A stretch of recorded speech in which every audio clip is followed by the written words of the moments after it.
குருவே சர்வலோகானாம் விஷஜய பவரோகிணாம் நிதாயே சர்வ வித்யானாம் ஸ்ரீ தக்ஷணாமூர்த்தயே நமோ நமஹ.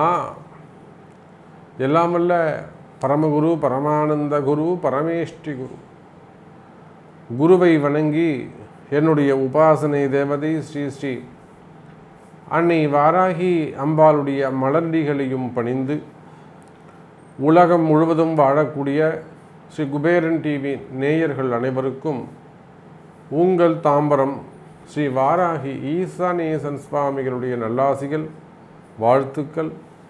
ஜெய் வாராகி, ஜெய் ஜெய் வாராகி. அன்பு நேயர்களே, நாம் இப்பொழுது காண இருக்கின்ற தலைப்பு சனி பகவானுடைய வக்ரம். சனி பகவானுடைய வக்ரம். வக்ரம்னா நம்ம முதல்ல என்னென்னு தெரிஞ்சுக்கணும். முக்கியமான வருட கிரகங்களாக இருக்கக்கூடிய குரு பகவான் மற்றும் சனி பகவானுக்கு சூரியன் 5ஆம் பாவத்தில் வருகின்ற பொழுது அந்த கிரகங்கள் வக்ரம் அடைகின்றன. அதே சூரியன் அந்த கிரகத்தை தாண்டி 8ஆம் பாவத்துக்கு 7ஆம் பாவத்தை கிராஸ் பண்ணும்போது வக்ர நிவர்த்தி அடைகின்றன. அப்போது ஒவ்வொரு வருடமும் இந்த வருட கிரகங்கள் வக்ரகதி அடைகின்றன. வக்ரம்னா என்ன அப்படின்னு சொன்னாக்கா பின்னோக்கிய பார்வை அப்படின்னு சொல்லலாம், தாமதமான செயல்பாடுகள்னு சொல்லலாம். ஒரு ஜாதகத்தில் ஒரு கிரகம் வக்ரமாகி இருந்தால் அந்த கிரகத்தினுடைய செயல்பாடுகள் பாதிக்கும், அல்லது வக்ரம் அடைந்த கிரகத்தின் பாவங்கள் பாதிக்கப்படும்.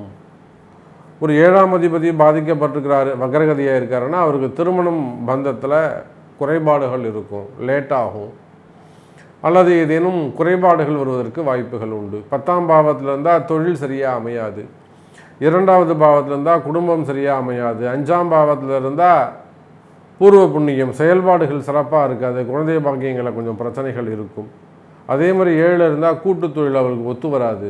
இப்படி ஒருவருடைய ஜாதகத்தில் வக்ர கிரகங்கள் இருக்குமே, ஆனால் அந்த வக்ர கிரகங்களை எப்படி நம்ம ஆக்டிவேட் பண்ணுறது, அந்த கிரகங்களை எப்படி பூஸ்டப் பண்ணுறது, அந்த கிரகங்களை எப்படி நல்ல முறையில் செயல் வடிவம் கொடுப்பது.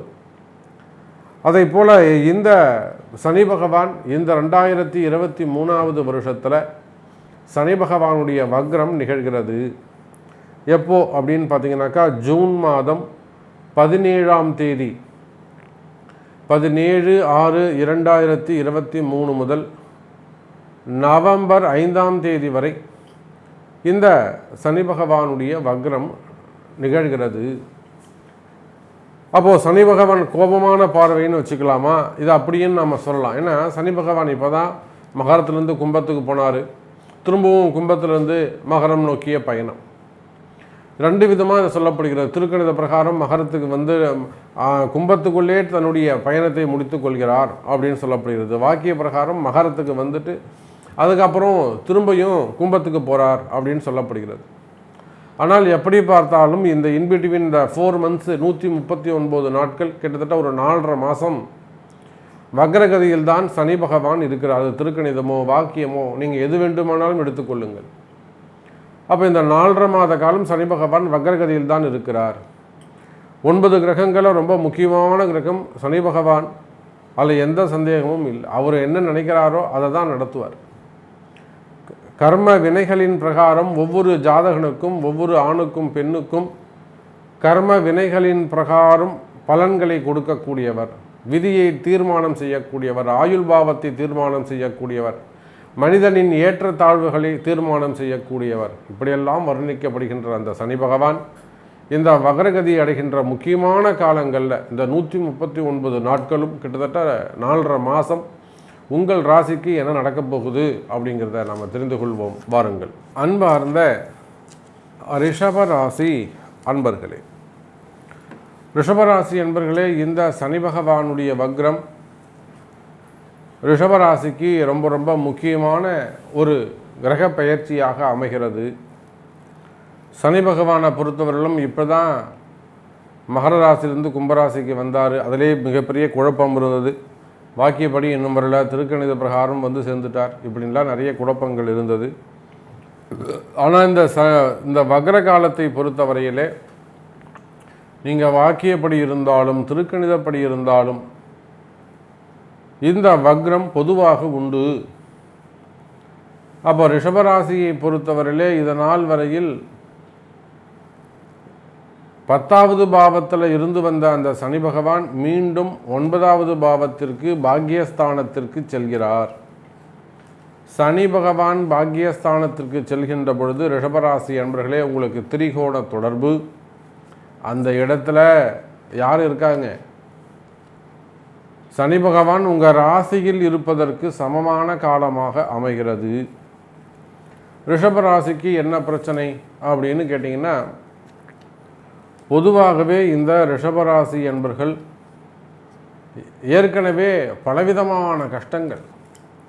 அவங்க எவ்வளவு பெரிய கோடீஸ்வரனாக இருந்தாலும் சரிதான், நீங்கள் எவ்வளவு பெரிய செல்வந்தராக இருந்தாலும், படைபலங்கள் இருக்கலாம், அதிகாரங்கள் இருக்கலாம், நீங்கள் இந்த நாட்டுக்கே ராஜாவாக இருந்தாலும் சரிதான், சக்கரவர்த்தியாக இருந்தாலும் சரிதான், ஆள் பலம் அதிகார பலம் எல்லாம் இருந்தாலும் செயல்பட முடியாத கால தாமதங்கள். நீங்கள் என்ன ஒரு விஷயம் நடக்கணும்னு நினைக்கிறீங்களோ, இது எனக்கு நடக்கணும் சாமி அப்படின்னு நீங்கள் நினைக்கிறீங்கனாக்கா, அந்த விஷயங்கள் 6 மாதம் 8 மாதம் அல்லது ஒரு 1.5 வருஷம் தள்ளி தான் நீங்கள் நினைக்கிற விஷயம் நடக்கும். இன்றைக்கி நடக்கணும்னு நீங்கள் பிளான் பண்ணுற ஒரு விஷயம் ஒரு வருஷம் கழித்து நடந்தால் அது எப்படி இருக்கும்? நடந்தும் பிரயோஜனம் இல்லாமல் போயிடும். அப்போது காலத்தில் பெய்யாத மழை எப்படி விவசாயத்துக்கு உதவாதோ, அதை போல் காலம் தாழ்ந்து நடக்கக்கூடிய சுப பலன்களும் அந்த ஜாதகனுக்கு அல்லது அந்த மனிதனுக்கு அது பயன்படாது. அதை போல் இந்த ரிஷபராசி என்பர்கள் கடுமையான உழைப்பு, கடுமையான முயற்சி, கடுமையான முதலீடுகள் இவை எல்லாம் இருந்தாலும் இந்த கால தாமதம் ரிஷபராசியை ஆட்டி படைக்கிறது. இதனால் பல ரிஷபராசி என்பர்கள் உள்நாடாக இருந்தாலும் வெளிநாடாக இருந்தாலும் ரிஷபராசி என்பர்கள் அவங்களுடைய பிஸ்னஸ் ஆகட்டும், அவங்களுடைய ஜாப் ஆகட்டும், அவங்களுடைய இன்கம் வெகு அளவில் பாதிக்கப்பட்டிருப்பது என்பது நிதர்சனமான உண்மை. இதை நிறைய நேரங்களில் என்னுடைய கிளைண்ட்ஸ்க்கு நான் சொல்லியிருக்கிறது உண்டு. நம்முடைய ரிஷபராசி என்பவர்களுக்கு நான் சொல்வது உண்டு, நீங்கள் இங்கே என்ன சுச்சுவேஷனில் இருக்கீங்கன்னு எனக்கு தெரியும், எல்லாமே ஓகே தான், அந்த ஒரே ஒரு விஷயம் ஏதோ ஒரு சின்ன தடை இருக்குது சாமி, எல்லாமே 99% நடந்து போச்சு, ஒரு சின்ன தடை இருக்குது சாமி, அந்த தடை விலகினால் நான் முன்னுக்கு வந்துடுவேன், நான் எடுக்கக்கூடிய முயற்சிகளுக்கு எல்லாம் நன்மை நடந்திருக்குமே. ஆனால் இந்த ரிஷபராசி அன்பர்கள் எடுக்கக்கூடிய முயற்சிகளுக்கெல்லாம் நன்மை நடந்திருக்குமே. ஆனால் அவங்களாம் ரொம்ப டாப் மோஸ்ட் லெவலில் இருப்பாங்க. ஆனால் முயற்சிகள் வெற்றி பெறுவதில்லை. கடுமையான உழைப்பு, ராத்திரி பகல் பாராமல் உழைக்கிறாங்க, கடுமையான முயற்சி, யாரும் செய்யாத முயற்சிகளை எடுக்கிறார்கள். ஆனாலும் அது கை கூடுவதில்லை. ஏதோ ஒரு தடை இருக்குது. தடை, அந்த தடை விலகப் போகக்கூடிய காலம்தான் இந்த அற்புதமான வக்ரகாலம். எனதருமை ரிஷபராசி நேயர்களே, அப்போ ரிஷபராசிக்கு மெயின் என்ன தரமா ப்ராப்ளம்? வருமானங்கள் வருவதில்லை. உழைச்ச காசு அவங்களுக்கு கிடைக்கிறதில்ல. ஒரு முதலீடு போட்டு ஒரு பில்டராக இருப்பாங்க, ஒரு இடத்துல ஒரு ப்ராஜெக்ட் எடுத்து செய்வாங்க, ஒரு 30 கோடி ரூபாய் 50 கோடி ரூபாய் முதலீடு செஞ்சுருப்பாங்க. அது ஒரு குறிப்பிட்ட காலத்துக்குள்ளே சேல்ஸ் ஆகிடுச்சுனாக்கா லாபத்தோடு வெளியில் வருவாங்க. அதுவே ஒரு 2 வருஷம் 3 வருஷம் இழுக்கும்போது வட்டிக்கு வட்டின்னு போட்டு லாஸ் ஆகிட்டு வெளியில் வருவாங்க. அப்போ அவங்களுடைய முதலீடுகள், அவங்களுடைய உழைப்புகள் அந்த இடத்துல லாஸ் ஆகும். அதுதான் விஷயம். அப்போ ஒரு சினிமா துறையில் இருப்பாங்க, ஒரு படம் நடித்து கொடுப்பாங்க, அவங்களுக்கு சம்பளமே வந்திருக்காது, படமும் நார்மலாக தான் போயிருக்கும். அதே போல் தான் ப்ரொடியூசர்ஸ், அதே போல் தான் ஃபைனான்சியர். அப்போ சினிமா துறையாக இருந்தால் அப்படி இருக்கும், ஒரு மீடியா துறையாக இருக்கும்.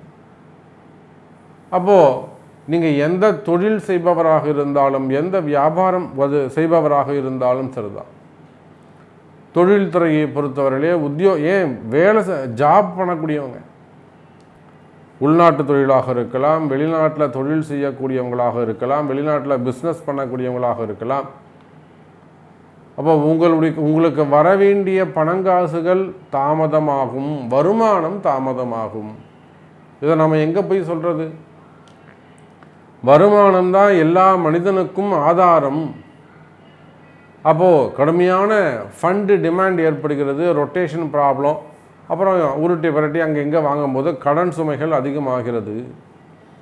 அதான் நான் சொல்கிறேனே, அது நீங்கள் எந்த தொழில், ஷேர் மார்க்கெட்டாக இருக்கலாம், ஸ்டாக் மார்க்கெட்டாக இருக்கலாம், டெக்ஸ்டைலாக இருக்கலாம், பண்ணைகளாக இருக்கலாம், கால்நடை பண்ணைகளாக இருக்கலாம், விவசாயமாக இருக்கலாம், சரிங்களா, ஸ்கூல் செக்டராக இருக்கலாம், எஜுகேஷன் செக்ஷனாக இருக்கலாம், ஹாஸ்பிட்டல்ஸாக இருக்கலாம். ஸோ நீங்கள் எந்த துறையாக இருந்தாலும், அரசியலாக இருக்கலாம், ரியல் எஸ்டேட்டாக இருக்கலாம், அல்லது டெண்டர் பிஸ்னஸாக இருக்கலாம், ஃபைனான்ஸாக இருக்கலாம், share market, stock market, media துறையை சார்ந்தவர்கள், அப்போ நீங்கள் எந்த தொழில் செய்பவராக இருந்தாலும், ஒரு சிறு கடை வச்சு நடத்துகிறவங்களாக இருந்தாலும் சரிதான், ஷோரூம்ஸ், சூப்பர் மார்க்கெட்ஸ், ஹார்ட்வேர்ஸ், நீங்கள் எந்த தொழில் செய்பவராக இருந்தாலும் சரிதான், தொழில்துறையை பொறுத்தவரையிலே, வர்த்தகத்தை பொறுத்தவரையிலே கடன் சுமைகள் அதிகரித்திருக்கும். அப்போ இந்த கடன் பிரச்சனை தீருமா சாமி? எனக்கு வர வேண்டிய பைசா எங்களுக்கு வந்தால் போகிறோம், நான் கடன் அடைச்சிட்டு நிம்மதியாக இருப்பேன். அப்போ எங்களுக்கு வர வேண்டிய காசு பணம் வந்து சேருமா? நிச்சயமாக ரிஷபராசி என்பர்களே, இந்த சனி பகவானுடைய கர்மஸ்தானத்திலிருந்து பாக்யஸ்தானத்தை நோக்கிய பயணம் என்பதால், அதுவும் அவர் வக்ரகதியில் வரதுனால நிச்சயமாக மனம் இறங்கி உங்களுக்கு நன்மைகள் செய்வதற்கு அதிக பலன் உண்டு, அதிக வாய்ப்புகள் உண்டு. அப்படி பார்க்கின்ற பொழுது ரிஷபராசி நேயர்களே, இந்த காலங்கள் நிச்சயமாக நல்ல முன்னேற்றத்திற்கான ஒரு காலமாக அமைகிறது. இன்னும் சொல்ல வேண்டும் என்று சொன்னால், குடும்ப பிரச்சனைகள், உங்களுக்கு இருக்கக்கூடிய குடும்ப பிரச்சனைகள், அதே போல் கணவன் மனைவியிடையே வரக்கூடிய பிரச்சனைகள், பசங்க சொல்கிற பேச்சு கேட்காமல் இருக்கிறது, பொம்பளை பசங்க ஆம்பளை பசங்க, பிள்ளைகள் சொல்கிற பேச்சு கேட்காமல் இருக்கிறது, பசங்க வீட்டை விட்டு வெளியில் போகிறது, என் பசங்க இந்த மாதிரி பண்ணிட்டாங்க சாமி, பொம்பளை பசங்க இப்படி பண்ணிட்டாங்க, ஆம்பளை பசங்க இப்படி பண்ணிட்டாங்க, எங்களுக்கு இதில் விருப்பமே இல்லை, இந்த மாதிரியெல்லாம் நிறைய குடும்ப கஷ்டங்கள் ரிஷபராசி என்பவர்களுக்கு இருப்பது உண்மை.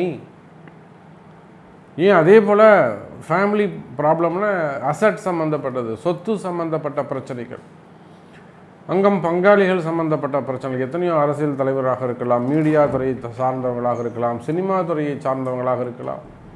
இப்போ சினிமா துறையை எடுத்துக்கோங்க, இல்லை மீடியா துறையை எடுத்துக்கோங்க, எத்தனையோ கிளைண்ட்ஸ் நம்மகிட்ட ரிஷபராசியில் அந்த சொத்து சம்பந்தமாக, பூர்வீக சொத்து, வீடு சம்மந்தப்பட்டது, அசட் சம்மந்தப்பட்ட பிரச்சனைகள், இவை எல்லாமும் ஒரு முடிவே காணப்படாமல் இருக்குது. திரும்ப திரும்ப பிரச்சனை வளர்ந்துக்கிட்டே போகுது.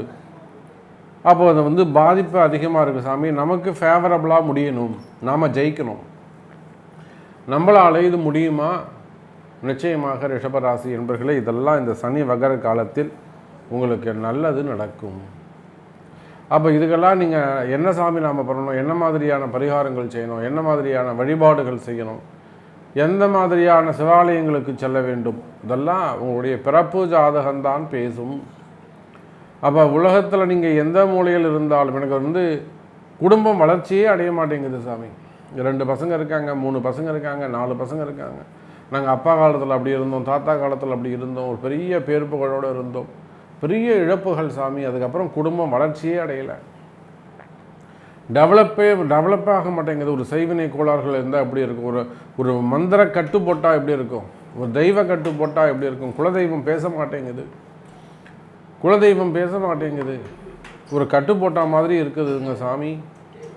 அப்போ இந்த மாதிரியான காரிய தடைகள், செயல் தடைகள், தெய்வ சக்தியுடைய தடைகள் இவையெல்லாம் இருக்குமே. ஆனால் அதெல்லாம் விலக்கப்பட்டு நல்ல முறையில், சனிங்கிறவர் விதி, செயல்பாடு, கர்மா, ஆயுள் பாவம் எல்லாத்தையும் தீர்மானம் செய்யக்கூடியவர். அப்பேற்பட்ட அந்த சனி பகவான் இந்த 139 நாட்களும் கிட்டத்தட்ட 4.5 மாதம் ரிஷபராசிக்கு நன்மையை செய்ய போகிறார்.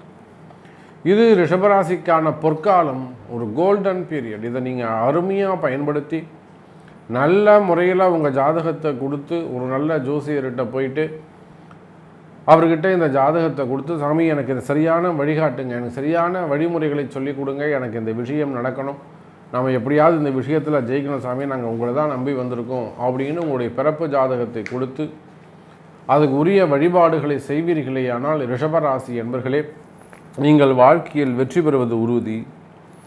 அதே போல் உங்களுக்கு இருக்கக்கூடிய கடன் சுமைகள், கடன் பிரச்சனைகள், வீண்பழி அவமானங்கள், சிறை தண்டனைகள், டிபார்ட்மெண்ட் வைஸ் நடக்கக்கூடிய என்கொயரிகள், பதவி போட்டிகள், பண மோசடிகள், இந்த மாதிரியான பல பிரச்சனை, மனசில் இருக்கக்கூடிய பயம், மன கஷ்டங்கள், மன குழப்பம், இவை எப்படி ஆரோக்கியம் சம்பந்தப்பட்ட பிரச்சனைகள் எதுவாக இருந்தாலும் அவை அனைத்தும் உங்களுக்கு விலகி நல்ல முறையில் முன்னேற்றம் தரக்கூடியதாக இந்த சனியுடைய வக்ரம் அமைகிறது என்பதை சொல்லிக்கொண்டு மீண்டும் ஒரு அற்புதமான பதிவில் சந்திக்கிறேன். ஜெய் வராகி, ஜெய் ஜெய் வராகி. ஸ்ரீ குபேரன் டிவியை பார்த்தமைக்கு நன்றிகள். மேலும் இது போன்ற தகவல்களை தெரிந்து கொள்ள ஸ்ரீ குபேரன் டிவியை சப்ஸ்கிரைப் செய்யுங்கள். மறக்காமல் பெல் ஐக்கானை கிளிக் செய்யுங்கள்.